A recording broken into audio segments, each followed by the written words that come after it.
Hello, कैसे हो आप लोग। आज हम लोग काफ़ी इंपॉर्टेंट वीडियो को डिस्कस करने वाले हैं। और हमारे एग्ज़ाम्स में जो न्यूमेरिकल्स वगैरह बनते हैं वो जनरली इन्हीं टॉपिक से बनते हैं। और आज हम क्वेश्चंस को भी डिस्कस करेंगे। तो चलिए शुरू करते हैं। अब तक हमने ये देख लिया था कि वेक्टर फॉर्म हम कैसे रिप्रेजेंट करते हैं। Del rho by del t plus del rho q is equal to zero. ये हमारे पास वेक्टर फॉर्म होती है। हमने इसको डिराइव करके भी देखा था, ठीक है। जहाँ पे रो डेंसिटी होती है और क्यू हमारे पास वेलोसिटी होती है, ठीक है। अगर हमारा फ्लूइड इनकम्प्रेसिबल था तो उस केस में डेंसिटी कांस्टेंट है, तो उसका डेरिवेटिव जीरो के टाइम के रिस्पेक्ट में ज़ीरो हो जाएगा। तो हमारे पास सिर्फ ये वाली टर्म बचेगी, del rho q is equal to zero. ये हमने यहाँ पे क्या कर दिया है, ये हमारे पास इनकम्प्रेसिबल फ्लूइड के लिए इक्वेशन ऑफ कॉन्टिन्यूटी है। इसके बाद कार्टेशियन फॉर्म में क्या था कि हमने जो हमारे पास जो वेलोसिटी है क्यू, इसको हमने यू वी और डब्ल्यू में रिप्रेजेंट करा। रो डेंसिटी तो एज इट इज़ रही, और बाकी ये डेल ऑपरेटर का मतलब होता है partial derivative with respect to x, partial derivative with respect to y and with respect to z. यहाँ पे थोड़ा करेक्शन हम लोग करेंगे इसको। यहाँ पे हमारे पास ये जो होगा, ये partial derivative with respect to y है and this one is partial derivative with respect to z. Equal to में ज़ीरो होता है। और अगर हम इसी चीज़ को सिलेंड्रिकल फॉर्म में, अगर हम सिलेंड्रिकल फॉर्म में इस चीज़ को रिप्रेजेंट करना चाहेंगे तो सिलेंड्रिकल फॉर्म में del rho by del t आएगा। एक्स की जगह पे आर आ जाएगा, हर एक जगह पर एक जगह पे आर, वाई की जगह पे आ जाएगा थीटा और जेड की जगह पे आ जाएगा जेड ई। एक्स की जगह पे आर आएगा, ठीक है। बाकी डेंसिटी तो देखो हर एक जगह पे कांस्टेंट ही है, वो सब में आएगी। यू वी डब्ल्यू भी आएंगे। साथ ही साथ जो आर वाली क्वांटिटी है, आर वाली जो क्वांटिटी है, एक तो वो यू के साथ आएगी और साथ ही साथ वो थीटा में नीचे आएगी। ऐसा आप इसको ध्यान रख सकते हो। तो ये हमारे पास क्या हो गया, सिलेंड्रिकल फॉर्म का हमने देखा। अब हम आज जो डिस्कस करने वाले हैं उस पर आगे बढ़ते हैं। हाँ जी, तो आज हम लोग जो डिस्कस करने वाले हैं वो हमारे पास क्या है, लेक्चर 5 है। और इसके अंदर हम लोग देखने वाले हैं, लेक्चर 5 में हम लोग देखने वाले हैं हमारे पास लाइंस, जिसकी हम बात करते हैं पाथ लाइंस। वो क्या होती है, this is path lines, stream lines, streak lines और वर्टेक्स लाइंस। चारों लाइनें क्या होती हैं, इनमें क्या डिफरेंस होता है और इनके रिगार्डिंग क्वेश्चंस कैसे सॉल्व करते हैं। सबसे पहले पाथ लाइन से क्या मतलब होता है। तो देखो पाथ लाइंस, नाम ही बता रहा है कि पाथ बताएगी। किसका पाथ बताएगी, किसी पार्टिकल का पाथ बताएगी। किस में बताएगी, किसी फ्लूइड के मोशन में बताएगी। तो अगर कोई भी फ्लूइड मोशन में है, चल रहा है कोई भी फ्लूइड, तो उस फ्लूइड में किसी भी पार्टिकल पी मान लेते हैं, उसका जो मोशन बताने का काम करेंगी वो बताएंगी पाथ लाइंस। तो पाथ लाइंस क्या होती है, पाथ लाइंस कर्व्स बोल सकते हो या ट्रेजेक्टरी बोल सकते हो, जो कोई भी पार्टिकल के द्वारा ट्रेस करी जाती है अपने मोशन में। भाई जब पार्टिकल का मोशन होगा तो उसका पाथ बताने के लिए हम लोग कुछ ट्रेजेक्टरीज या कुछ कर्व्स को ड्रॉ करेंगे, उसी को हम लोग पाथ लाइंस बोलते हैं। These are called path lines. Example के लिए आप ये बताओगे, देखो कोई भी पार्टिकल पी है, ये अपनी कुछ वेलोसिटी से चल रहा है। वो वेलोसिटी क्या क्या हो सकती है, देखो एक्स एक्सिस में वेलोसिटी यू होती है, वाई एक्सिस में वी होती है, जेड एक्सिस में हमारे पास यू वी एंड डब्ल्यू होती है जेड एक्सिस में। इसको कलेक्टिवली हम सिंपल सिंपल हम यहाँ बोल सकते हैं कि क्यू से रिप्रेजेंट कर सकते हैं, where q is a function of u v and डब्ल्यू, है ना। इसमें तो कोई प्रॉब्लम नहीं है। तो कोई हमसे बोले कि भाई यहाँ पे हमारे पास एक तरीके से जो वेलोसिटी क्यू है ये किसके इक्वल होगी, तो वेलोसिटी होता है डिस्प्लेसमेंट अपॉन टाइम। तो q is equal to d r upon d t, जहाँ पे आर क्या है, डिस्प्लेसमेंट, और ओरिजिन से पोजीशन वेक्टर भी बोल सकते हो। जहाँ पे क्यू आपको दिख रहा है आर और टी का फंक्शन है, इसको हम वन इक्वेशन मार्क कर देते हैं। देखो क्यू जो है वो आर और टी पे डिपेंड कर रहा है, आर का डिफ्रेंसिएशन टाइम के रेस्पेक्ट में आ रहा है, तो D R by D T और कुछ नहीं, आर और टी का फंक्शन है, ठीक है। ये अब यहाँ से देखो वेक्टर फॉर्म जो होता है पाथ लाइंस का वो कैसे बन सकता है। देखो वेक्टर फॉर्म्स में आपको बस एक तरीके से यू वी एंड डब्ल्यू को इंट्रोड्यूस करना होता है और पोजीशन एक्स वाई जेड होंगी। तो सिमिलरली अगर मैं यहाँ पे पार्शियल डेरिवेटिव, मतलब अगर मैं यहाँ पे डेरिवेटिव करूँ सिंपल एक्स का टी के रिस्पेक्ट में, तो displacement upon time will give a velocity. अब अगर एक्स के रिस्पेक्ट में करोगे तो यू मिलेगा, अगर वाई के रिस्पेक्ट में डिफ्रेंशिएट करोगे हमारे पास तो वी वेलोसिटी मिलेगी, और जेड के रिस्पेक्ट में डिफ्रेंशिएट करोगे तो डब्ल्यू मिलेगी। सेम वही formula, velocity is equal to displacement upon time, जहाँ पे एक्स वाई जेड डिस्प्लेसमेंट है या पोजीशन है पार्टिकल की। अब यहाँ पे समझने वाली बात क्या है कि ये system of simultaneous differential equations हैं और ये एक स्केलर फॉर्म में दी गई है पाथ लाइंस की। तो ये देखो सिस्टम है ना, यहाँ पे तीन इक्वेशन आ रही है, एक्स में भी, वाई में भी, जेड में भी। तो एक तरीके से साइमल्टेनियस डिफरेंशियल इक्वेशंस हैं, इनको हम सॉल्व कर सकते हैं, और जब इनको सॉल्व करेंगे तो हमें इनका सॉल्यूशन मिलेगा, और सॉल्यूशन जो मिलेगा उसमें हम इनिशियल कंडीशन जो लगाएंगे x equal to x not, y is equal to y not, z equal to z not, तब हमें ये मिलेगा कि जो पाथ लाइन है उसका फ्लो कैसा होगा। अब हमने पहली बात करी थी कि लैग्रेंजियन में क्या होता है कि जो करंट पोजीशन होता है वो हमारे पास इनिशियल पोजीशन और टाइम का फंक्शन होता है। तो अगर हमारा जो इक्वेशन है, जो हमने स्टार्टिंग में हमने जो इक्वेशन 2 निकाली है, जो हमारी एक तरीके से वेलोसिटी को रिप्रेजेंट कर रही है, पाथ लाइंस को रिप्रेजेंट कर रही है, तो ये हमारे पास क्या होगी, ये x not y not z not के टर्म्स में आ जाएगी, क्योंकि हमने इनिशियल कंडीशन का यूज़ करा है। तो हेंस हमारे पास जो ये तरीका है पाथ लाइन को सॉल्व करने का, वो लैग्रेंजियन अप्रोच के थ्रू हम इसको सॉल्व करते हैं। ठीक, तो मेरे ख्याल से पाथ लाइन क्लियर हो गई।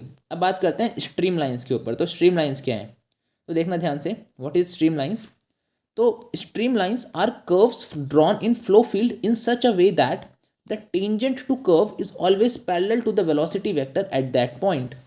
कह रहा है कि सपोज मान लो, देखो एक पार्टिकल है, एग्जाम्पल के लिए देखो यहाँ पे मैंने एक पार्टिकल लिया, ये पार्टिकल किसी भी फ्लो फील्ड के अंदर, मतलब किसी भी लिक्विड फ्लो के अंदर इस पार्टिकल इस तरीके से वो क्या कर रहा है, मूव कर रहा है। ठीक है, इस कर्व के फॉर्म में मूव कर रहा है। अब देखो क्या होगा हमारे पास कि कुछ टाइम बाद ये पी पार्टिकल कुछ आगे पहुंच जाएगा। अब जब आगे पहुंच जाएगा तो उसकी नई पोजीशन को पी डैश बोल देते हैं।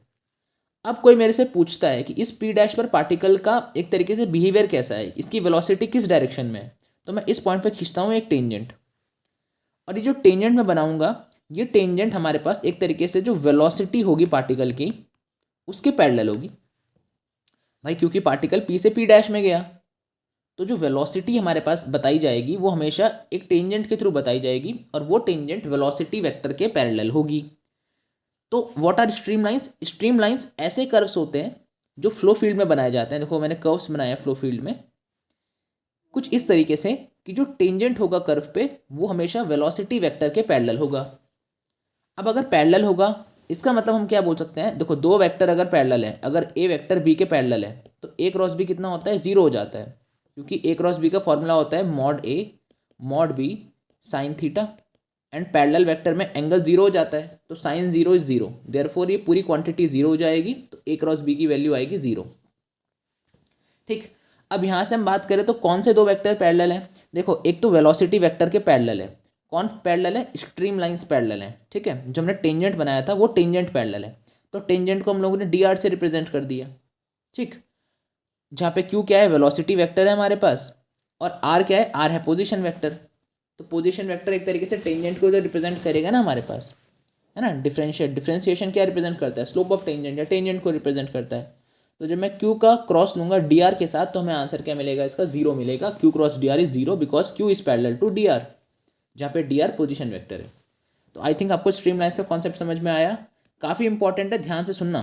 क्यू क्रॉस डी आर क्या आ गया, जीरो, किसके लिए, स्ट्रीम लाइन्स के लिए। तो अगर हमें कभी भी दिखाना हो किसी क्वेश्चन में कि स्ट्रीम लाइन्स को रिप्रेजेंट कर रही है, तो हमें यहाँ पे क्यू गिवन होगा, मतलब हमें वेलोसिटी गिवन होगी, यू वी डब्ल्यू ऐसे गिवन हो सकती है, फिर हम उसका क्रॉस निकाल लेंगे डी आर के साथ, मतलब आई कैप जे कैप के कैप बनाएंगे, क्रॉस तो ऐसे ही निकालते हैं ना, फिर यू वाले कॉम्पोनेंट लिखेंगे, ठीक है, फिर हमारे पास डी आर वाले लिखेंगे, और फिर उनका एक तरीके से हम लोग आई जे के क्रॉस प्रोडक्ट निकाल लेंगे। ठीक है, चलिए आगे बढ़ते हैं। हमने यहाँ सबसे पहले डिस्कस करा, हमने यहाँ पे पाथ लाइंस, अब डिस्कस करा स्ट्रीम लाइंस, एंड नेक्स्ट हमारे पास है स्ट्रीक लाइंस। तो streak lines is also very important, streak line is also very important. अब ये क्या होता है इसको ध्यान से हम देखेंगे पहले। So what is streak lines, देखिए ज़रा स्ट्रीक लाइंस क्या है। तो स्ट्रीक लाइंस ऐसे इंस्टेंटेनियस रिप्रेजेंटेशन होती है पोजीशन ऑफ उन सारे फ्लूइड पार्टिकल्स की जो एक गिवन पॉइंट से कुछ प्रीवियस टाइम पहले पास करें। बिल्कुल सिंपल बात है, पहले डायग्रामेटिकली इस चीज़ को समझ लो आप, फिर आपको समझ में आएगा। ये देखो, सपोज हमारे पास ये एक पॉइंट है P, इस P पॉइंट पर कोई पार्टिकल था x not y not z not, इस पॉइंट का पोजीशन है, और किसी टाइम t नॉट पर ये पोजीशन थी पार्टिकल की। अब अगर मान लो ये लिक्विड चल रहा है, ये लिक्विड चल रहा है, तो चलने के बाद ये P पॉइंट से होते होते वो इस पॉइंट पे पहुंचेगा, इसका नाम सपोज Q है, और इस पॉइंट का सपोज नाम R।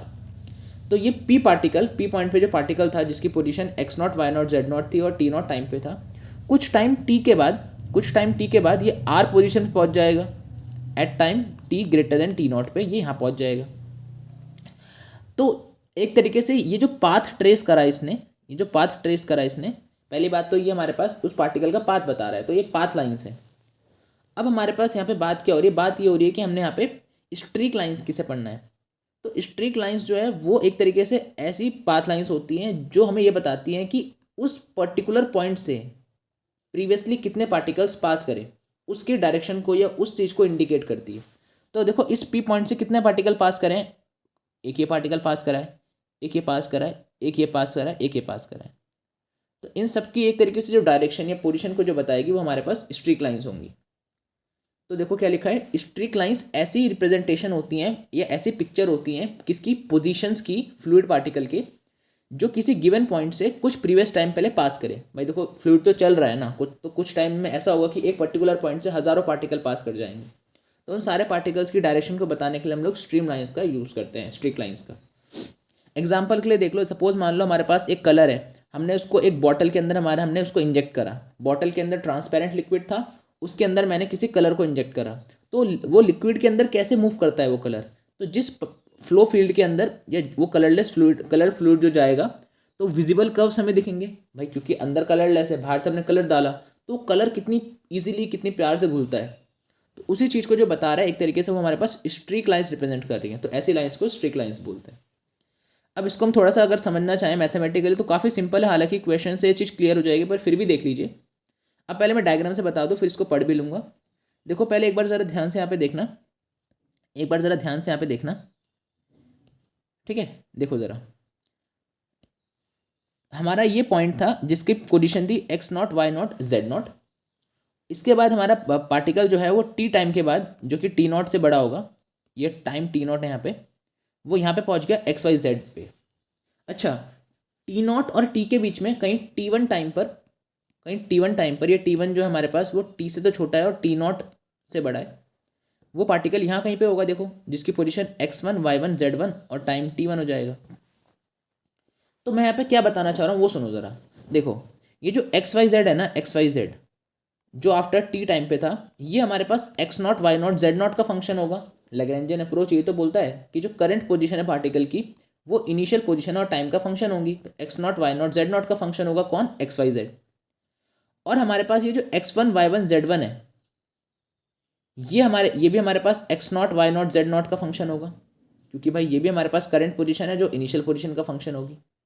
तो जब XYZ भी x0 y0 z0 का फंक्शन है और x1 y1 z1 भी x0 y0 z0 का फंक्शन है, तो यहाँ से मैं क्या ये बोल सकता हूँ कि जो XYZ है ये फंक्शन हो जाएगा x1 y1 और z1 का, क्योंकि भाई ये इसका था फंक्शन और बड़ा वाला भी इसका फंक्शन था। तो अगर हम दोनों को इक्वेट करेंगे तो जो हमारे पास बाद वाले है वो पहले वाले का फंक्शन हो जाएगा। तो similarly XYZ is nothing but the function of x1 y1 and z1। ठीक है, ये मैं बोलना चाह रहा हूँ, XYZ is a function of x1 y1 and z1 का फंक्शन हो जाएगा। ये 1 है और यहाँ पे एक कॉमाज है, ठीक है। तो अभी इसी चीज़ को हमने यहाँ पे मैथमेटिकली भी लिखा है, एक बार इसको देख लेते हैं। मान लेते हैं x0 y0 z0 पोजीशन है फ्लूइड पार्टिकल की किसी टाइम t0 पर, XYZ पोजीशन है पार्टिकल की at time t greater than 0, जो कि x0 y0 z0 से पास कर रही है। तो कोई भी हमारे पास x जो पॉइंट है जो कि फंक्शन है x0, मतलब जो x है वो फंक्शन है x0 y0 z0 का, y फंक्शन है x0 y0 z0 का और z फंक्शन है x0 y0 z0 का। ठीक है, ये t टाइम पे था, मतलब ये बाद वाले टाइम पे था। अब अगर x1 y1 z1 पोजीशन है पार्टिकल की t1 टाइम पर, देखो ये x1 y1 z1 t1 time पर, तो ये जो x1 y1 है ये भी हमारे पास x0 इनिशियल पोजीशन का फंक्शन होंगे, दोनों XYZ तीनों ही फंक्शन होंगे x0 y0 z0 का। और जब मैं यहाँ पे सॉल्व करूँगा, इसको सॉल्व करने पे तो x0 y0 z0 की वैल्यू मेरे को मिल जाएगी XYZ की टर्म्स में। x0 y0 z0 की वैल्यू मैं XYZ की टर्म्स में निकाल सकता हूँ, ठीक है। और फिर इन वैल्यूज़ को उठा के अगर मैं यहाँ पे रख देता हूँ तो हमारा जो x है, ये जो हमारा x आया वो x1 का फंक्शन बन जाएगा y1 z1 का, y जो है वो x1 y1 z1 का फंक्शन बन जाएगा और z भी जो है वो x1 y1 z1 का फंक्शन बन जाएगा। मतलब ये तीनों x भी, ये y भी, ये z भी, इन तीनों के फंक्शन बन जाएंगे। ये मेरे बोलने का मतलब है। तो ये पोजीशन बताएगा फ्लूइड पार्टिकल्स की किसी टाइम t पर जिसने जो पास करे हैं x1 y1 z1 से at set time below t equal to t1। तो इस t1 टाइम पर इस पर्टिकुलर पॉइंट का, ये पॉइंट दिखा देता हूँ मैं आपको कौन से पॉइंट की बात मैं यहाँ पे कर रहा हूँ। इस पर्टिकुलर पॉइंट से t1 टाइम पर कितने पार्टिकल्स पास करें उसको ये बता रहा है हमारे पास रिलेशन। आई होप इतनी बात आपको समझ में आई होगी। अब हम आगे बढ़ते हैं। नेक्स्ट हमारे पास जो आता है that is your vertex lines. ठीक है, इसको भी हम ध्यान से समझेंगे। What is vertex lines? ठीक है, देखना ज़रा ध्यान से। सो वर्टेक्स लाइंस में क्या बताया जा रहा है कि ऐसे कर्व्स जो फ्लो फील्ड में बनाए जाते हैं और वो टेंजेंट होते हैं कर्व्स के, और वो हमेशा पैरेलल होते हैं वेलोसिटी वेक्टर के उस पॉइंट पर। तो वर्टेक्स लाइंस और स्ट्रिक लाइंस समहाउ सिमिलर है। वहाँ पे भी टेंजेंट की बात होती है कि जो टेंजेंट बनाए जा रहे हैं कर्व्स के ऊपर वो पैरेलल होने चाहिए वेलोसिटी वेक्टर के। यहाँ पर भी वही बात बताई जा रही है, बट यहाँ पे थोड़ा मैथमेटिकली इस चीज़ को अलग कर दिया गया है। समझने का ट्राई करेंगे। अगर क्यू कोई भी वेलोसिटी वेक्टर है किसी पॉइंट पी आर पर, क्यू हमारे पास क्या है? Velocity vector. हमेशा हम क्यू को वेलोसिटी वेक्टर मानते आए हैं। अब यहाँ पे बात क्या बताई जा रही है, ये वेलोसिटी है, तो हमारे पास जो वेलोसिटी वेक्टर है ओमेगा से दिखाता है वेलोसिटी वेक्टर को। एक नया सिंबल ले लिया। देखो पहले वेलोसिटी वेक्टर को हमने सिंबल क्या दिया था? क्यू। अब इसको हमने ओमेगा नाम दिया, जहाँ पे ओमेगा में थोड़ा डिफरेंस है। ओमेगा जो होगा हमारे पास वो डेल क्रॉस क्यू के इक्वल होगा। ठीक है, डेल क्रॉस क्यू के इक्वल होगा। डेल क्रॉस क्यू के इक्वल होगा। क्यू यहाँ पे वेलोसिटी है। तो कहीं ना कहीं ये एंगुलर वेलोसिटी से नहीं लग रही आपको? एंगुलर वेलोसिटी एक तरीके से आर टाइम्स होती है, मतलब लीनियर वेलोसिटी आर टाइम्स होती है एंगुलर वेलोसिटी के। तो कहीं ना कहीं वहीं से रिलेशन आप ले लो कि ओमेगा एक तरीके से एंगल को रिप्रेजेंट कर रहा है, तो एंगुलर वेलोसिटी बोल सकते हो। तो तब निकलेगी जब आप क्यू का डेल निकाल लो। अब देखो डेफिनेशन के अकॉर्डिंग हमें पता है कि जो डी आर है वो ओमेगा के पैरेलल है। जो हमने कर्व्स बनाए हैं वो पैरेलल हैं वेलोसिटी वेक्टर के। कर्व्स हमारे पास वेलोसिटी वेक्टर के पैरेलल है, तो ये ओमेगा ले लिया। ठीक है, इसका मतलब ओमेगा क्रॉस डी आर यहाँ पे क्या हो जाएगा? जीरो। जैसे हमारे पास वेलोसिटी वेक्टर के पैरेलल पहले थे तो हमने क्या लिखा था? V cross d r. यहाँ पे क्या हो गया? Omega cross d r. और ये जो ओमेगा हमारे पास है ना, एक तरीके से ये एक्स डायरेक्शन में अलग वेलोसिटी होगी, वाई में अलग होगी, जेड में अलग होगी। अब यहाँ पे बात ये आती है कि हम ओमेगा क्रॉस डी आर को हम कैसे लिख के दिखाएं। तो देखो डी आर का मतलब क्या होता है? डी आर मतलब पोजिशन, एक्स के रिस्पेक्ट में चेंज, वाई के रिस्पेक्ट में चेंज, जेड के रिस्पेक्ट में चेंज। तो जब डी आर के लिए लिखना होगा तो पहले मैं एक्स के रिस्पेक्ट में पार्शियल डेरिवेटिव करूंगा, फिर वाई के रिस्पेक्ट में, फिर जेड के रिस्पेक्ट में। और जब मैं ओमेगा के लिए लिखूंगा, ओमेगा के लिए, तो ओमेगा हमारे पास वेलोसिटी है यू वी डायरेक्शन में, तो यू वी और डब्ल्यू आ जाएगा यहाँ पे हमारे पास। आई होप आपको इतनी बात यहाँ पे समझ में आई होगी। फिर बता देता हूँ क्या बोला मैंने। देखो जो डी आर है वो बता रहा है पोजीशन को, तो पहले आप क्या करो? एक्स के रिस्पेक्ट में डेरिवेटिव कर दो partial, del by del x, फिर डेल बाय डेल वाई, फिर डेल बाय डेल जेड। ये कर दिया। इसके बाद ओमेगा मतलब क्या है? यू वी डब्ल्यू, एक्स वाई और जेड एक्सिस में वेलोसिटी। अब अगर मेरे को यहाँ पे इस चीज़ को रिप्रेजेंट करना हो, अगर मुझे इसी चीज़ को रिप्रेजेंट करना हो वेक्टर फॉर्म में, तो कुछ मत करो, आई कैप लिखो। और आई कैप के लिए क्या करते हैं? फर्स्ट वाले कॉलम, इस वाले कॉलम को हम लोग क्या कर लेते हैं? यहाँ से छुपा लेते हैं। तो जब ये कॉलम छुपा लोगे तो क्या बचेगा? डेल बाय ओमेगा, इन दोनों की मल्टीप्लाई होगी, और डेल बाय डेल जेड की वी से मल्टीप्लाई होगी। ठीक है, तो ये हो जाएगा डेल बाय इंटू डब्ल्यू minus del by del z into we.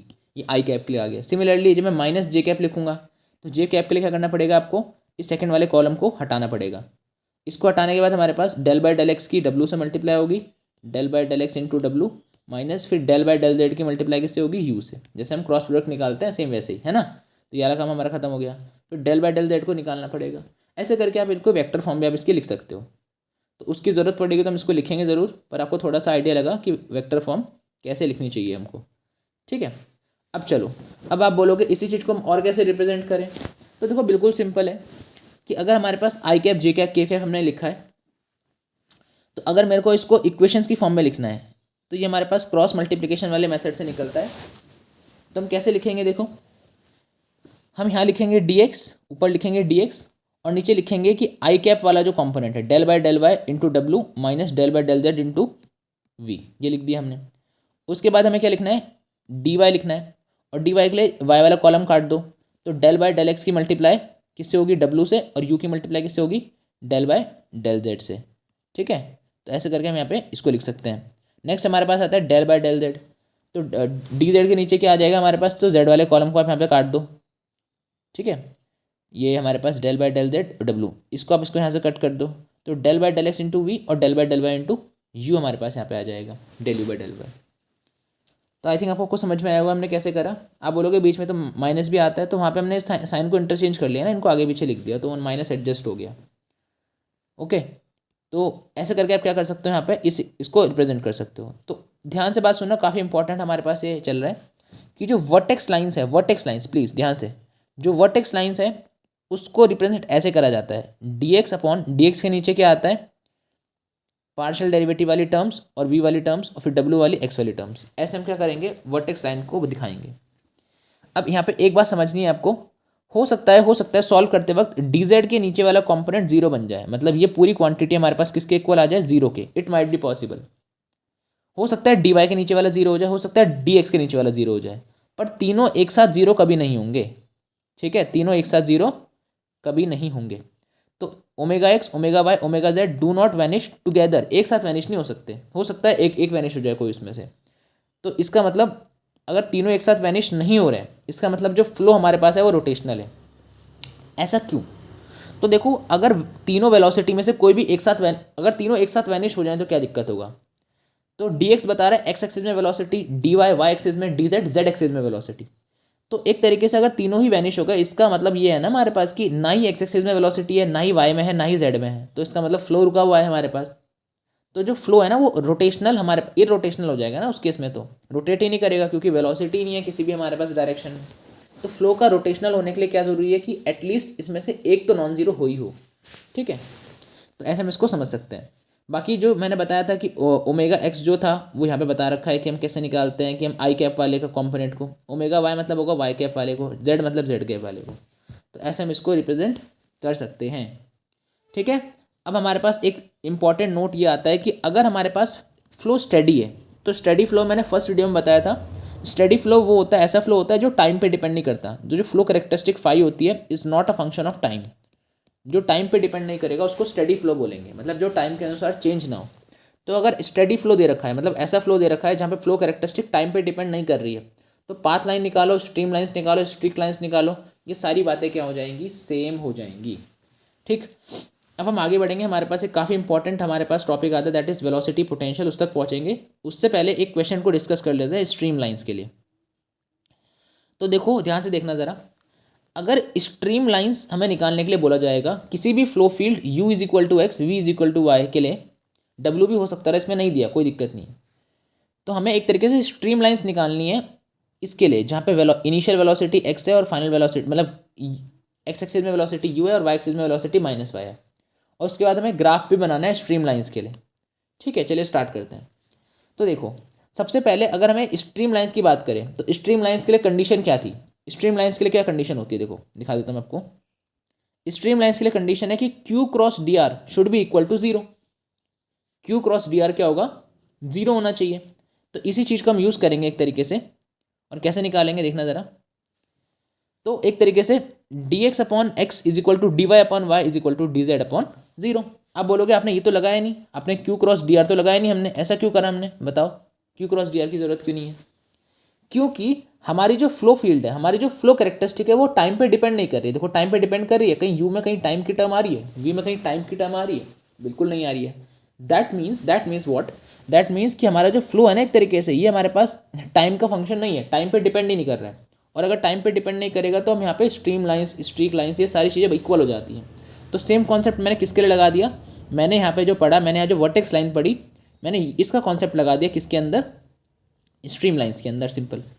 तो dx लिखा और dx के नीचे u वाली वेलोसिटी, फिर dy लिखा उसके नीचे v वाली वेलोसिटी, और dz वाला कंपोनेंट है नहीं तो dz अपॉन जीरो, मैंने बोला था कोई भी एक जीरो हो सकता है।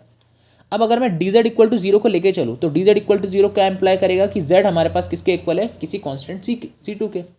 भाई किसका डिफ्रेंसिएशन जीरो होता है, किसी कॉन्स्टेंट का, तो z मतलब कुछ ना कुछ कॉन्स्टेंट रहा होगा c2, या इसको इंटीग्रेट करके निकाल लो तो भी z की वैल्यू c2 आ जाएगी, कुछ कॉन्स्टेंट। फिर अगर मैं dx अपॉन एक्स को, अगर मैं यहाँ पे dx अपॉन एक्स को dy अपॉन वाई के इक्वल रखूँ तो यहाँ से मुझे क्या मिलेगा, मैं इंटीग्रेट करूँगा दोनों तरफ, तो इसका डिफरेंशिएशन ln x, इसका ln y, और जीरो मतलब कांस्टेंट, उसका डिफरेंशिएशन c1। फिर अगर मैं लॉग की प्रॉपर्टी लगा दूँ, log a plus log b, तो log a इंटू बी हो जाएगा, तो इसको लिखेंगे ln x into y is equal to, यहाँ पे आएगा ln c1, ln से ln कैंसिल आउट, यहाँ बोलो एंटी लॉग ले लिया तो x y is equal to c1 आ गया। अब x Y equal to c1 है और ऊपर से निकाला z इक्वल टू c2, तो ये हमने जो ब्रैकेट में लिखा है, ये जो लिखा है ये काफ़ी इंपॉर्टेंट है, x y is equal to c1 and z equal to c2, ये स्ट्रीम लाइन्स को रिप्रेजेंट कर रहा है, it is representing stream lines. बात समझ में आई, सिंपल। आपको क्या करना है, dx के नीचे कंपोनेंट्स लिख के उसको क्या कर देना है, इंटीग्रेट कर देना है, अब आप बोलोगे ग्राफिकली कैसे रिप्रेजेंट करें, तो आपको एक चीज़ बताता हूँ। देखो, कोई अगर आपसे बोले कि 1/x का ग्राफ बनाओ, तो आप बनाओगे ऐसा और ऐसा। कोई आपसे बोले कि 1/x³ का ग्राफ बनाओ, तो आप बनाओगे ऐसा ऐसा। अगर आपसे यहाँ पे कोई बोल दे कि आप 1/x² का ग्राफ बनाओ, तो आप बनाओगे कैसा ग्राफ, 1/x² ग्राफ, तो ऐसा और ऊपर आ जाएगा ये। ठीक है। आपको कोई बोले माइनस, यहाँ पे बता देता हूँ मैं, अगर आपको कोई बोले कि -1/x का ग्राफ बनाओ, -1/x का ग्राफ बनाओ, तो आप बनाओगे इधर और इधर। मतलब जब भी नेगेटिव आएगा तो अपोजिट क्वाड्रेंट में बनता है, और जब भी 1/x 1/x³ आता है तो फर्स्ट क्वाड्रेंट और थर्ड क्वाड्रेंट में बनता है।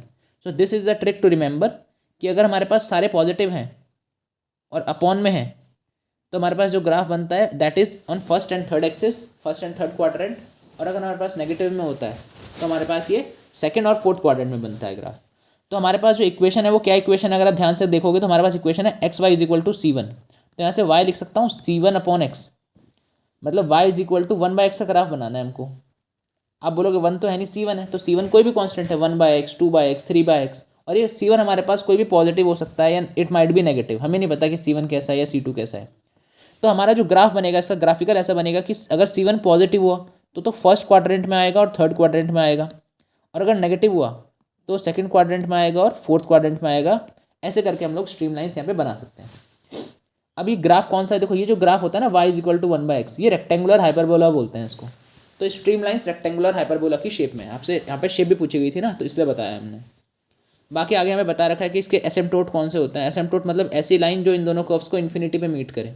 तो ये जो एक्स एक्सिस है ना, वो इस c1 वाले कर्व के लिए क्या है, एसिम्प्टोट का तरह काम कर रहा है, और इस वाले नेगेटिव वाले के लिए भी एसिम्प्टोट की तरह काम कर रहा है।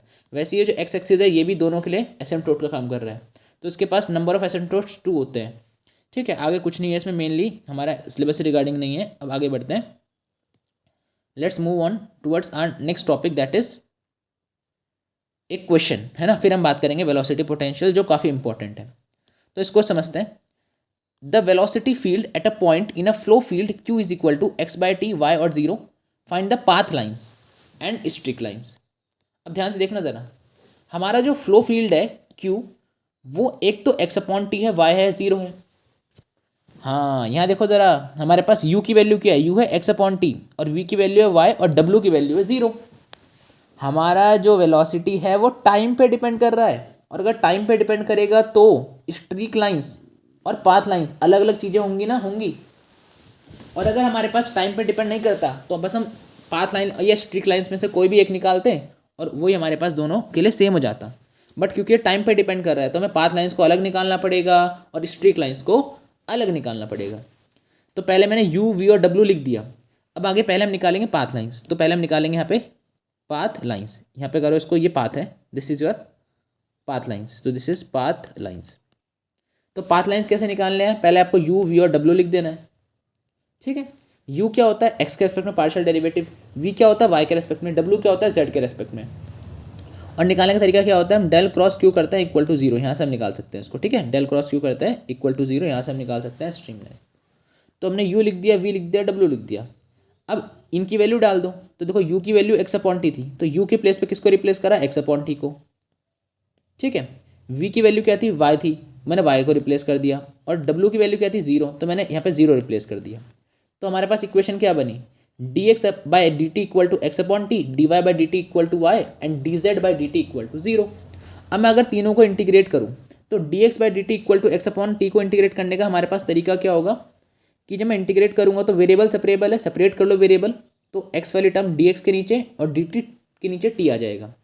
तो 1/x का इंटीग्रेशन x, तो यहाँ पे x की वैल्यू हमारे पास रहेगी c1 × x = c1t आ जाएगा इंटीग्रेट करने के बाद।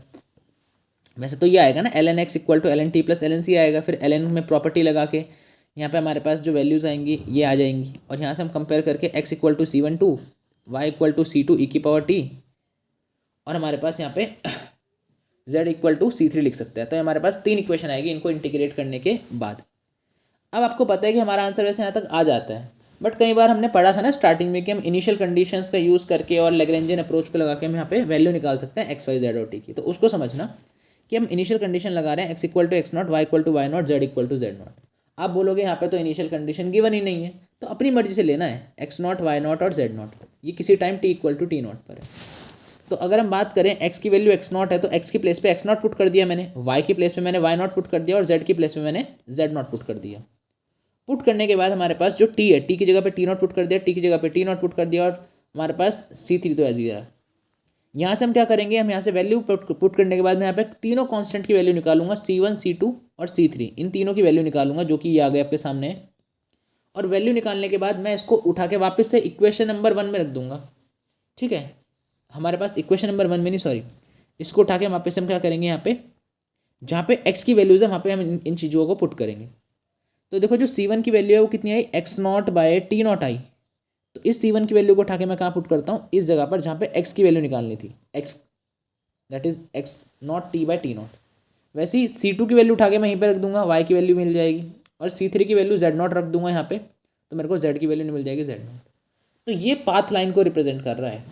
तो del cross q equal to 0 करके निकाल सकते हो, या ये जो तरीका है ये बेस्ट तरीका आपके पास मिलेगा आपको। सिंपल आपको UVW लिखना है, उसको आपको इंटीग्रेट कर देना है। इंटीग्रेट करने के बाद इनिशियल कंडीशन लगा के एक्स वाई जेड की value, x not y not, C1 C2 C3 की वैल्यू निकाल के एक्स वाई जेड की वैल्यू निकाल लेनी है। और ये हमारे पास पाथ लाइन्स बताएंगे। पाथ लाइन्स ये तो बताती है ना कि कौन सा पाथ ट्रेस करा पार्टिकल ने किस पाथ के थ्रू हो गया। तो इस पाथ के थ्रू हो गया x not t by t not के थ्रू, वाई नॉट ई की power t minus t not के थ्रू। डायग्राम में हर चीज़ बनाना पॉसिबल नहीं होता है। ठीक है, आगे हम बात करते हैं स्ट्रीक लाइंस भी निकालने के लिए बोला था। देखो क्वेश्चन में देखो जरा, फाइंड स्ट्रीक लाइंस ऑल्सो। तो स्ट्रीक लाइंस के लिए हम लोग क्या करेंगे, स्ट्रीक लाइंस के लिए तरीका है, देखो पहले हमने यहाँ पे एक्स वाई जेड लिख दिया। ये पोजीशन हमारे पास किसका पोजीशन है, फ्लूइड पार्टिकल का time t equal to T1 पे। यह है x1 y1 z1, ये फ्लूइड पार्टिकल का टाइम T1 पे पोजीशन है। तो x1 की वैल्यू में पता है कि x not T1 by t not, y1 की वैल्यू y नॉट ई की power T1 minus t not, z1 equal to z not. अब बोलोगे ये कहाँ से लिखा, तो देखो जब आपने यहाँ पे ऊपर से आपने पाथ लाइन निकाला तो पाथ लाइन में जहाँ जहाँ हमारे पास x लिखा है उसको मैंने x1 से रिप्लेस कर दिया, क्योंकि एक्स वाई जेड तो किसी पार्टिकल की पाथ लाइन थी एक्स वाई जेड पोजीशन पे।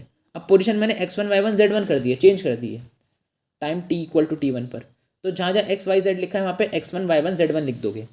तो यहाँ से मैं एक्स नॉट की वैल्यू निकालूंगा, वाई नॉट की और जेड नेट की वैल्यू निकालूंगा। तो लेफ्ट राइट ले जाके आप निकालोगे तो वैल्यूज आपके पास आपके सामने ये आएंगे, x not equal to x t not by T1, y not is equal to y1 e raise to the power t not minus T1 और Z not equal to z1। अब अगर मैं इन तीनों वैल्यूज़ को उठा के, अगर मैंने ये तीनों वैल्यूज़ निकाली जो x not y not z not निकाली, इन तीनों की वैल्यूज़ को मैं निकाल लेता हूँ और इन वैल्यूज़ को उठा के हम क्या कर देते हैं, यहाँ पे थर्ड इक्वेशन में यूज़ करते हैं। थर्ड इक्वेशन कौन सी है, पाथ लाइन वाली इक्वेशन ही है। इसके अंदर हम इसका यूज़ करते हैं, एक्स नॉट को किससे रिप्लेस करते हैं, ये जो एक्स नॉट हमारे पास है, रुको एक सेकेंड, ये जो एक्स नॉट है हमारे पास,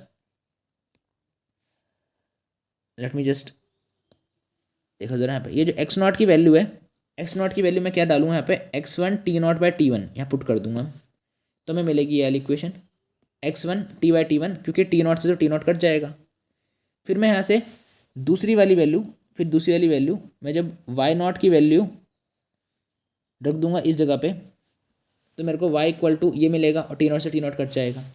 एंड लास्टली जब मैं यहाँ पे z equal to z not रख दूंगा इस जगह पे, तो z इक्वल टू z1 हमारे पास वैल्यू मिल जाएगी। तो ये स्ट्रीक लाइंस को रिप्रेजेंट कर रहा है। ठीक है, अच्छा स्ट्रीक लाइंस का बोलोगे एक तरीका तो और था भाई, स्ट्रीक लाइंस अगर मैं आपको दिखाना चाहूँ तो स्ट्रीक लाइंस निकालने का तरीका तो एक और था, वो ये वाला था जहाँ पे हम ये निकालते हैं कि हम यहाँ पे वैल्यूज़ रखते हैं एक्स वाई जेड की। तो ये जब हमने पढ़ा था ना, इसी मेथड को हमने अप्रोच को यहाँ पे लगाया है। एक बार आप देखना आपको समझ में आएगा कि पहले हमने एक्स वाई जेड निकाला एक्स नॉट के टर्म्स में, फिर एक्स वाई जेड भी इसके टर्म्स में निकाला, फिर इसकी वैल्यू इसमें डाल दी। तो ये फंक्शन वाली बातें बताई गई थी। ठीक, अब हम आगे बढ़ते हैं। ये वाला क्वेश्चन आपको समझ में आया होगा। अब अगला क्वेश्चन हमारे पास है, अगला क्वेश्चन हमारे पास आपके सामने ये रहा, देखो ज़रा। आपको वर्टेक्स लाइन्स बतानी है, आपको किसके लिए बतानी है वर्टेक्स लाइन्स, इसके लिए बतानी है जहाँ पे क्यू दे रखा है i a x minus b y, j b x minus g z और k c y minus a x. तो ये हमें वर्टेक्स लाइन बतानी है इस क्यू के लिए। क्यू समझ रहे हो, वेलोसिटी है, आई कैप में वेलोसिटी इतनी है, वाई कैप में इतनी है, के कैप में इतनी है, आई जे के में इतनी है, जहाँ पे a b c non zero constant है। तो कुछ नहीं करना आपने, आई कैप के आगे वाली वेलोसिटी को यू नाम दो, वी वाली वेलोसिटी क्या हो जाएगी हमारे पास जो जे कैप के आगे वाली है, और ये जो के कैप के आगे वाली है वो हमारे पास डब्ल्यू वाली हो जाएगी, यू वी डब्ल्यू। अब अगर मैं यहाँ पे देखो, मैंने पीछे ओमेगा को मैंने वेलोसिटी वेक्टर बोला था, तो एक्चुअल में उसका नाम वर्टिसिटी वेक्टर है, वहाँ वेलोसिटी वेक्टर मैंने गलती से बोल दिया होगा, तो वर्टिसिटी वेक्टर है। देखो फर्क तो नहीं पड़ता ना, है तो वही वेलोसिटी से रिलेटेड है दोनों चीज़ें। क्योंकि क्यू वेलोसिटी होती है, इसका मैंने डेल ऑपरेटर लगा लिया तो ये वर्टिसिटी वेक्टर बन गया, नाम चेंज करना हमें रिक्वायरमेंट थी वहाँ पे, तो कोई दिक्कत नहीं है इसमें। तो ओमेगा किसके इक्वल होगा, डेल क्रॉस क्यू के इक्वल होगा, और इसको हम इस प्रकार से रिप्रेजेंट कर सकते हैं वर्टेक्स लाइंस के लिए। ठीक है, हम ना क्रॉस प्रोडक्ट निकालना है ना डेल और क्यू का, तो डेल की जगह पे del by del x, del by del y, del by del z, और क्यू की जगह पे क्या रखेंगे, क्यू होती है वेलोसिटी, वो निकाल चुका हूँ, ए जेड माइनस बी वाई नीचे आ गया, B x minus c Z नीचे आ गया, सी वाई माइनस एक्स नीचे आ गया। अब हम इसको ओपन कर लेंगे, पहले आई कैप के लिए लिखूंगा तो इसको काट दूंगा, इनकी क्रॉस मल्टीप्लाई करूंगा तो ये मिलेगा, फिर जे कैप के लिए लिखूंगा तो जे कैप के लिए जे कैप को काट दूंगा, और बाकी मैं किसकी मल्टीप्लाई करूंगा, डेल बाय डेल एक्स वाले की इससे तो ये मिलेगा। फिर के कैप के लिए लिखूंगा तो के कैप के लिए के कैप वाला काट के इन दोनों की मल्टीप्लाई करूंगा तो ये मिलेगा। ठीक है, आप बोलोगे एक करके दिखा दो, चलो मैं एक सी प्लस सी वाला करके दिखा देता हूँ। देखो आई कैप के लिए किस की मल्टीप्लाई करनी है डेल बाय डेल वाई की मल्टीप्लाई करनी है, किससे, सी वाई माइनस ए एक्स से। ठीक, और फिर इसमें से क्या माइनस करना है, इसमें से माइनस करना है डेल बाय डेल जेड की multiply b x minus c z से, तो del by del z equal to b x minus c z. तो देखो ज़रा, अब डेल बाय डेल वाई का मतलब क्या है, partial derivative with respect to y, तो पार्शियल डेरिवेटिव कितना होगा वाई के रिस्पेक्ट में, सी हो जाएगा, तो ये देखो ये सी आ गया पहली टर्म, तो मतलब यहाँ से मिला हमको पहली टर्म सी मिली। और डेल बाय डेल वाई करूँगा मतलब वाई के रिस्पेक्ट में ए एक्स का डिफ्रेंसिएशन करूँगा वो तो जीरो हो जाएगा, माइनस, फिर जेड के रिस्पेक्ट में बी एक्स का डिफ्रेंसिएशन जीरो, फिर जेड के रिस्पेक्ट में सी जेड का डिफ्रेंसिएशन, तो यहाँ से माइनस और यहाँ से माइनस, तो प्लस सी हो जाएगा। तो देखो यहाँ से सी आया और यहाँ से सी आया, तो सी प्लस सी कितना हो गया, टू सी, देखो वो यहाँ पे लिखा है। ऐसा बाकी दोनों के लिए वेरीफाई कर सकते हो, जे कैप और के कैप के लिए भी ये ए प्लस ए और बी प्लस बी मिल जाएगा आपको। अब यहाँ सिमिलरली जब मैं ओमेगा एक्स निकालूंगा तो मतलब एक्स एक्सिस में कितनी वेलोसिटी है, c plus c two c, y axis में कितनी है, ए प्लस ए टू है, और जेड एक्सिस में b plus b two b. अब डिफरेंशियल इक्वेशन कैसे लिखेंगे, देखो ऐसे लिखना क्यों जरूरी है, वर्टेक्स लाइन के लिए हम डी एक्स लिखते हैं, डी वाई लिखते हैं, डी जेड लिखते हैं, और इसके नीचे हम क्या लिखते हैं, omega x, omega y, omega z, इनके कोफिशिएंट। तो ये सारी वैल्यूज उठा के यहाँ पर रख दिया हमने, रखने के बाद देखो इस टू से इस टू कैंसिल हो गया, तो ये सी ए बी बन गया। फिर मैं एक बार डी एक्स बाय सी को डी वाई अपॉन ए के इक्वल लिखूंगा, फिर दोनों तरफ इंटीग्रेट करूंगा तो क्या मिलेगा, a x minus c y equal to c one. फिर एक बार वाई वाले कॉम्पोनेंट को जेड वाले के साथ इक्वल रखूंगा तो मिलेगा x minus z equal to c two, जब मैं एक्स और जेड को इक्वल रखूंगा तो ये दो इक्वेशन मिली एक्स और वाई में, एक ये मिली और एक ये मिली। ठीक है, ये एक्स और वाई में, ये एक्स और जेड में, सॉरी, है ना। तो अगर ध्यान से अगर आप यहाँ पे देखो तो a x minus b y कुछ कॉन्स्टेंट सी वन के इक्वल है और b x minus c two कुछ कॉन्स्टेंट सी टू के इक्वल है। क्या मैं ऐसा बोल सकता हूँ कि देखो सी वन सी टू तो अलग अलग कॉन्स्टेंट है मानते हैं, पर दो कॉन्स्टेंट को सेम बनाया जा सकता है किसी भी स्केलर नंबर से मल्टीप्लाई करके। मतलब यहाँ से ये बोला जा सकता है कि a x minus c y और कुछ नहीं, b x minus c z का फंक्शन है, तो a x minus c y equal to function of b x minus c z, because constant can be made equal by multiplying us with a certain number, वो तो function के अंदर count हो जाएगा। तो ये वर्टेक्स लाइन्स को represent कर रहे हैं, it is representing a vertex lines. ठीक है, तो वर्टेक्स लाइन्स हम ऐसे निकाल सकते हैं। अब यहाँ पे ना एक काफ़ी ज़रूरी और काफ़ी इंपॉर्टेंट हमारे पास कॉन्सेप्ट आता है, that is of velocity potential, कि वेलोसिटी पोटेंशियल क्या होता है ये। तो इसको ध्यान से आप बिल्कुल समझेंगे, बिल्कुल काफ़ी इंपॉर्टेंट कॉन्सेप्ट है, इससे न्यूमेरिकल्स बनते हैं, तो इस वजह से देखेंगे इसको। तो देखो वेलोसिटी पोटेंशियल क्या होता है, व्हाट इज़ वेलोसिटी पोटेंशियल। तो a scalar function phi is equal to phi x y z is called velocity potential. तो समझने वाली बात यहाँ पे क्या है, आपके पास एक स्केलर फंक्शन फाई होना चाहिए, phi should be a function of x y and z. इस फाई को हम लोग नाम देते हैं वेलोसिटी पोटेंशियल। तो फाई का नाम वेलोसिटी पोटेंशियल है। कब होगा ये कब होगा, ये आपके पास तब होगा जब Q इक्वल होगा माइनस का डेल फाई के, जब Q इक्वल होगा माइनस का डेल फाई, ये कंडीशन है, याद रखना है इसको। अब यहाँ पे डेल ऑपरेटर तो आपको पता है, अगर मैं यहाँ पे बताना चाहूँ आपको तो डेल ऑपरेटर, ये जो डेल ऑपरेटर हमने बनाया छोटा सा, तो डेल ऑपरेटर का मतलब क्या होता है कि पहले x के रेस्पेक्ट में पार्शियल डेरिवेटिव, y के रेस्पेक्ट में पार्शियल डेरिवेटिव एंड z के रेस्पेक्ट में पार्शियल डेरिवेटिव, ये होता है डेल का मतलब। और फाई तो मैंने बता दिया, फाई क्या है, phi is nothing but a function of x y and z। और q क्या है, देखो q है वेलोसिटी वेक्टर, q क्या है वेलोसिटी वेक्टर, u एक्सिस में u v w, x y z axis में वेलोसिटी जो होती है। तो अगर हमारे पास जो वेलोसिटी है u v w वो इक्वल हो जाए नेगेटिव टाइम्स इस डेल ऑपरेटर के, ठीक है, और आगे हम फाई लगा दें जहाँ पे फाई फंक्शन है, तो हम इस फाई फंक्शन को बोलते हैं स्केलर फंक्शन। ठीक, अब आप बोलोगे नेगेटिव क्यों लगाया आगे, तो नेगेटिव साइन इस चीज़ को इंडिकेट करता है कि हमारा जो फ्लो हो रहा है, मतलब जो हमारा लिक्विड फ्लो कर रहा है, वो हमेशा हाई पोटेंशियल से लो पोटेंशियल में फ्लो कर रहा है। कोई भी चीज़ हमेशा हाई पोटेंशियल से लो पोटेंशियल में ही जाती है, तो हमारा लिक्विड भी हाई से लो में जा रहा है। इस चीज़ को दिखाने के लिए हमने नेगेटिव साइन का यूज़ करा है। तो अगर मैं यहाँ से डेल क्रॉस क्यू निकालना चाहूँ तो कैसे निकालूंगा? देखो डेल तो एज इट इज़ लिख दूंगा, ठीक है। अब क्यू की वैल्यू क्या है? देखो क्यू की वैल्यू है माइनस का डेल क्रॉस क्यू। हम एक फॉर्मूला डिराइव कर रहे हैं यहाँ से, ये प्लीज़ इंपॉर्टेंट आर्टिकल है, ध्यान से देखना। तो मैं डेल क्रॉस क्यू निकाल रहा हूँ पहले। अब डेल क्रॉस क्यू क्यू निकाल रहा हूँ, क्यू निकाल रहा हूँ, देखेंगे इसको। तो डेल क्रॉस क्यू निकाल रहा हूँ, देखो यहाँ पे कैसे निकाला। डेल तो ऐसे लिखा, और क्यू की वैल्यू क्या पुट करी? क्यू की वैल्यू पुट करी है माइनस का डेल फाई। तो जब डेल फाई पुट कर दूंगा, जब डेल फाई यहाँ पे पुट कर दूंगा, तो हमारे पास ये आ जाएगा माइनस का डेल स्क्वायर फाई। अब देखो डेल फाई को आप, या तो मैं तो डेल यूज़ करता हूँ वर्ड बोलने के लिए, पर होता है ग्रेड फाई है, ग्रेडियंट ऑफ फाई, तो उससे फ़र्क नहीं पड़ता मेरे ख्याल से। और यहाँ पे बाहर एक डेल लगाए और यहाँ क्रॉस लगाए, तो क्रॉस के लिए हम लोग कर्ल का यूज़ करते हैं, तो हम क्रॉस बोल रहे हैं, क्या प्रॉब्लम है? हमें समझना ही तो है ना क्या बोलना चाह रहे हैं, फीलिंग्स आनी चाहिए बस, सिंपल सिंपल। तो डेल क्रॉस डेल फाई को हम क्या लिख सकते हैं? कर्ल ग्रेड फाई लिख सकते हैं। और इसकी वैल्यू किसके इक्वल है? देखो ऊपर लिखा है कि हमारे पास del cross q, del cross q ये हमारे पास जीरो के इक्वल होगा। Del cross q should be equal to zero, ठीक है। अब यहाँ पे हमारे पास एक जो चीज़ है, आप बोलोगे जीरो के इक्वल कैसे, ऐसे कैसे आ गया, जीरो के इक्वल कैसे आ गया? तो हमें ये पता है ना कि जब फ्लो इररोटेशनल होता है तो डेल क्रॉस क्यू की वैल्यू जीरो आती है। और जब हम कर्ल और ग्रेड एक साथ निकालते हैं, जैसे हमने कर्ल निकाला डेल फाई का, तो हमारे पास वो किसके इक्वल आएगा? क्यू के इक्वल आएगा। और कर्ल और ग्रेड फाई किसके इक्वल आएगा? जीरो के इक्वल आएगा। तो जब कोई फ्लूइड इररोटेशनल होता है तो डेल क्रॉस क्यू क्या आता है? जीरो आता है। सो नेसेसरी और सफिशिएंट कंडीशन कि वेलोसिटी पोटेंशियल एग्जिस्ट करे, पहले तो अगर हमसे बोला जाए क्वेश्चन में वेरीफाई करो कि एग्जिस्ट कर रहा है नहीं कर रहा है, तो वो कंडीशन ये है कि फ्लो का इररोटेशनल होना ज़रूरी है। और इररोटेशनल कैसे दिखाएंगे? हम डेल क्रॉस क्यू निकालेंगे और उसकी वैल्यू क्या आनी चाहिए? जीरो आनी चाहिए। अगर डेल क्रॉस क्यू जीरो आ रहा है तो ही वेलोसिटी पोटेंशियल एग्जिस्ट करेगा। कितना होगा वो तो बात की बात है, पर एग्जिस्ट करने के लिए डेल क्रॉस क्यू निकाल के दिखाना पड़ेगा कि वो जीरो आ रहा है। इसको हम फ्लूइड डायनेमिकल कंडीशन बोलते हैं। डायनेमिकल इसलिए बोलते हैं क्योंकि यहाँ पे वेलोसिटी का यूज़ हो रहा है एक तरीके से ना, डेल क्रॉस क्यू का यूज़ हो रहा है। So it is fluid dynamical condition for existence of phi. अब यहाँ पे इसी में हमारे पास एक चीज़ और यहाँ पे आती है, दैट इज़ योर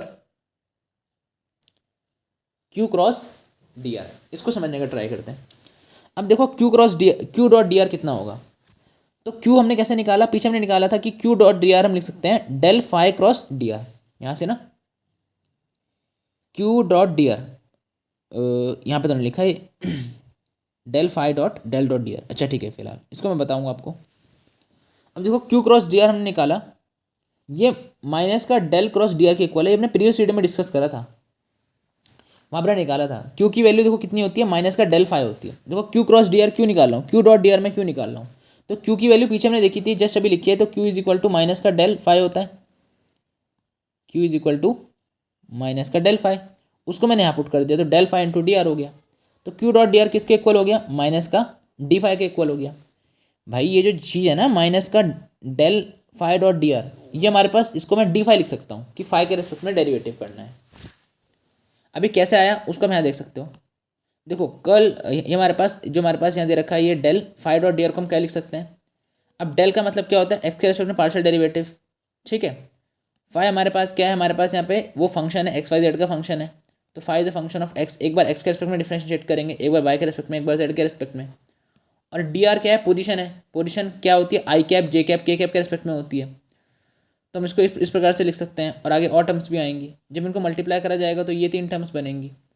और यहाँ से हम इसको रिप्रेजेंट कर सकते हैं। देखो फाई का डेरिवेटिव एक्स के रिस्पेक्ट में पहले पार्शियल हो रहा है, फिर वाई के रिस्पेक्ट में, फिर जेड के रिस्पेक्ट में। तो इसको मैं डी फाई से रिप्रेजेंट कर सकता हूँ। इस वजह से बोला मैंने क्यू डॉट डी आर को हम लोग डी फाई के पोजीशन में रेस्पेक्ट कर, मतलब रिप्रेजेंट कर सकते हैं। सो सिंपली बस ध्यान रखो कि क्यू डॉट डी आर किसके इक्वल होना चाहिए? Minus d phi. अब ये ज़रूरी क्यों है? ये वेरी इंपॉर्टेंट चीज़ है। क्यों? देखो क्यू का मतलब क्या था? वेलोसिटी, तो उसको मैं u d x v d y डब्ल्यू डी जेड लिख सकता हूँ, ये प्लस है। और डी आर क्या है? पोजीशन, एक्स वाई जेड लिख दिया। अब यहाँ पे बात क्या है? बात यहाँ पे ये है कि इक्वल टू में किसके इक्वल है? देखो इक्वल टू में ये है माइनस डी फाई के। अब डी फाई क्या है?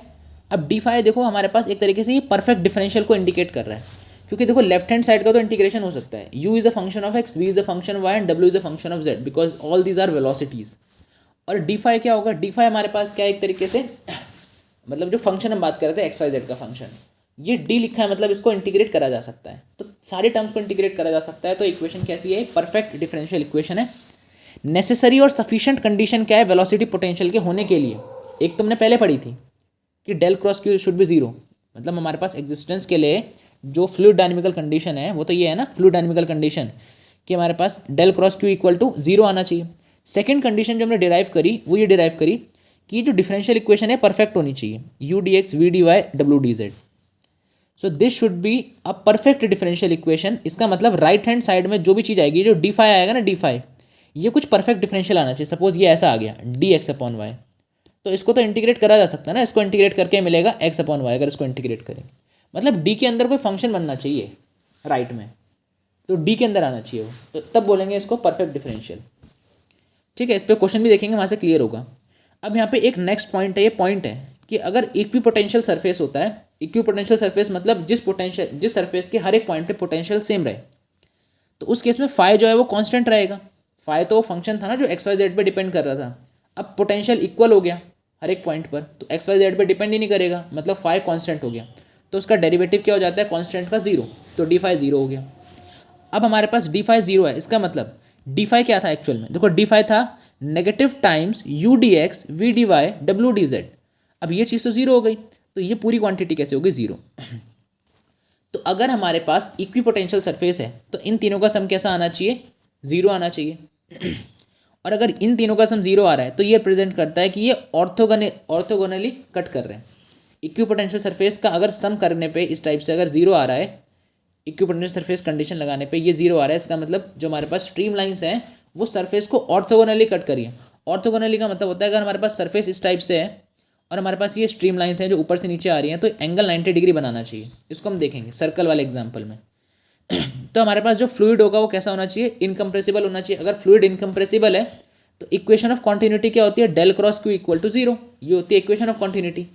अब क्यू की जगह पे मैंने बताया लिख सकता हूँ डेल फाई, तो del square phi equal to zero या del square phi equal to zero. तो अगर इसी क्वेश्चन में किसी क्वेश्चन में बता दिया जाए कि हमारे पास जो फ्लूइड है वो इनकम्प्रेसिबल है, इसका मतलब वहाँ से हम डेल स्क्वायर फाई को किसके इक्वल रख सकते हैं, जीरो। अगर वो इनकम्प्रेसिबल नहीं दिखाया गया तो डेल क्रॉस फाई को आप जीरो के इक्वल नहीं रख सकते हो। ठीक है, अब यहाँ पे एक चीज़ बताई गई है कि इफ़ वेलोसिटी पोटेंशियल एग्जिस्ट, कि अगर वेलोसिटी पोटेंशियल एग्जिस्ट करता है, मतलब पहले तो हमने चेक करा कि कौन सी दो कंडीशन है जहाँ पे एग्जिस्ट करेगा। पहली कंडीशन तो हमारे पास यही थी कि डेल क्रॉस फाई जीरो होना चाहिए, और दूसरी कंडीशन हमारे पास ये थी कि हमारे पास वो परफेक्ट डिफरेंशियल इक्वेशन होनी चाहिए। अब बोल रहा है कि अगर हमारे पास वेलोसिटी पोटेंशियल एग्जिस्ट कर रहा है, पहले से मान लिया कि एग्जिस्ट कर रहा है, और फ्लूइड इनकम्प्रेसिबल भी है, मतलब del square phi equal to zero या del q equal to zero, तो जो इक्वेशन ऑफ कॉन्टिन्यूटी है वो क्या बन जाएगी, del square phi equal to zero. भाई ये ऊपर डिराइव करा है ना मैंने कि del square phi equal to zero बन जाएगी। और कभी भी अगर डेल स्क्वायर फाई करने पे जीरो आ रहा है, इसका मतलब del square upon del x square, del square upon del y square, del square upon del z square, ऐसे निकाल सकते हैं हम लोग, फाई का इक्वल टू जीरो है। तो ये हमारे पास लाप्लास इक्वेशन को सेटिस्फाई करेगा फाई, ये लाप्लास इक्वेशन है, लाप्लास इक्वेशन को सेटिस्फाई करेगा। ये फाई एक हार्मोनिक फंक्शन होगा, अपने कॉम्प्लेक्स में पढ़ा होगा कि फाई एक हार्मोनिक फंक्शन होता है अगर इस इक्वेशन को सेटिस्फाई करता है। ठीक है, बस ज़्यादा नॉलेज की बात है, बहुत ज़्यादा यूज़ नहीं होगा। यूज़ इसी का होगा कि हमारे पास अगर फ्लूइड इरोटेशनल है तो कैसे प्रूफ करें, del cross q equal to zero, या अगर परफेक्ट डिफरेंशियल है तो यूँ हमारे पास वो एक तरीके से वेलोसिटी ग्रेडियंट एग्जिस्ट करेगा, उसका वेलोसिटी पोटेंशियल एग्जिस्ट करेगा। अब हम आगे क्वेश्चंस जो है हम नेक्स्ट वीडियो में डिस्कस करेंगे। This questions we will discuss in the next video. और काफ़ी इंपॉर्टेंट क्वेश्चन है, 1 क्वेश्चन 2 क्वेश्चन, ठीक है। इसके अलावा आपके पास इसके बाद आएगा 3rd क्वेश्चन, काफ़ी इजी क्वेश्चन है, एक कॉन्सेप्ट बेस्ड है जो हमने पढ़ा, उसको रिवाइज भी कर लेंगे अगली वीडियो में, and then we are done with it. ठीक है, 3 क्वेश्चन हमारे पास इसमें है, तो इसको हम डिस्कस करेंगे। एंड इसके बाद मेरे को एक वीडियो और लगेगी, मतलब इन क्वेश्चन के बाद एक वीडियो और लगेगी जहाँ पे हम फाइनल फर्स्ट यूनिट का पार्ट डिस्कस करेंगे, and then we are done with it. चलिए मिलते हैं किसी और वीडियो में, तब तक के लिए बाय।